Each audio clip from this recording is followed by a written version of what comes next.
Like many of you, I have a competitive fire in my belly that burns as hot as the fire that Nebuchadnezzar threw Shadrach, Meshach, and Abednego in.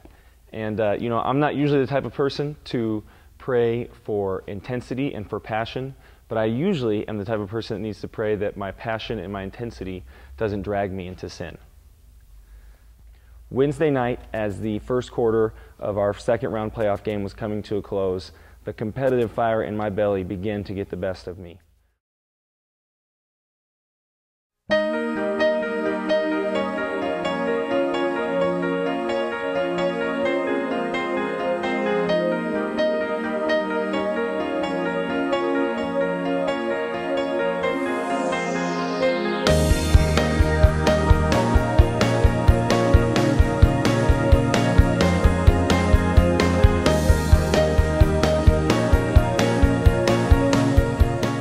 Our team was playing awful. Our quarterback in particular was making some silly mistakes he hadn't made in weeks.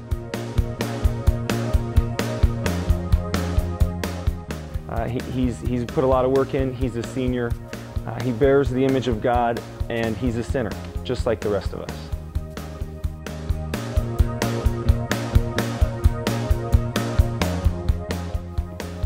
Our kids and our team deserve to be guided and loved by a Christian coach.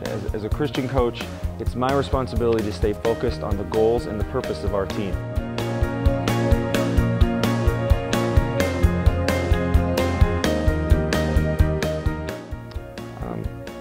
As I continued to be frustrated, at one moment after his second interception in the first quarter, I walked off and into the headsets to Peter Grodhaus.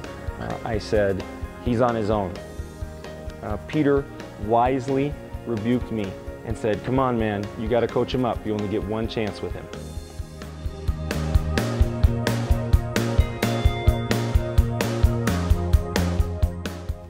Peter was right. I had made sports about me and my passions instead of about God and His purposes. I did everything that I encourage our student athletes not to do.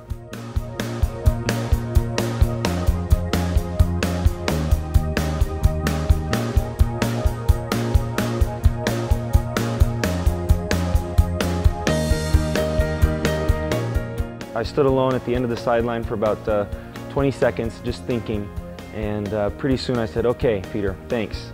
I pulled my headset off and I immediately went straight to Grant. We spent about a minute just talking about how he really didn't have to do anything special. He needed to be who he is and play the way he can play, and to realize that he's an all-state caliber quarterback with a great opportunity in front of him, and that he just needed to spend some time alone and get refocused.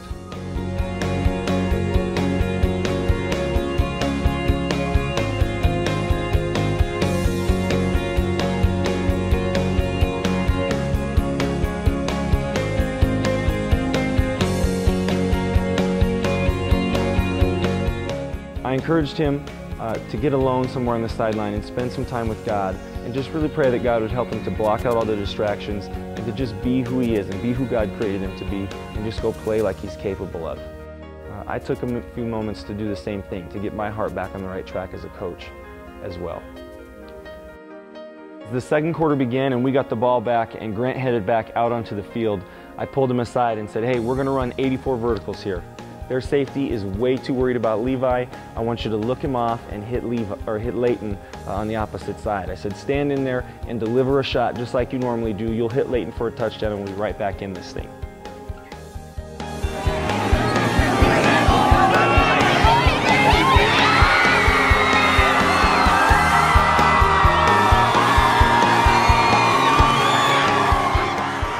You were there.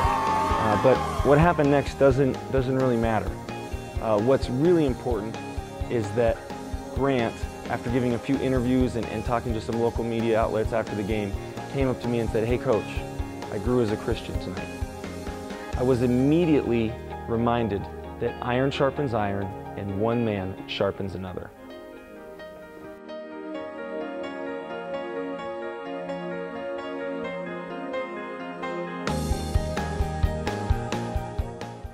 I was reminded that sometimes we need a friend to lovingly rebuke us and get us back on the right track. Consider the impact that Peter's simple words into the headsets will have on my life and Grant's life. Grant will be pretty old before he forgets Wednesday night.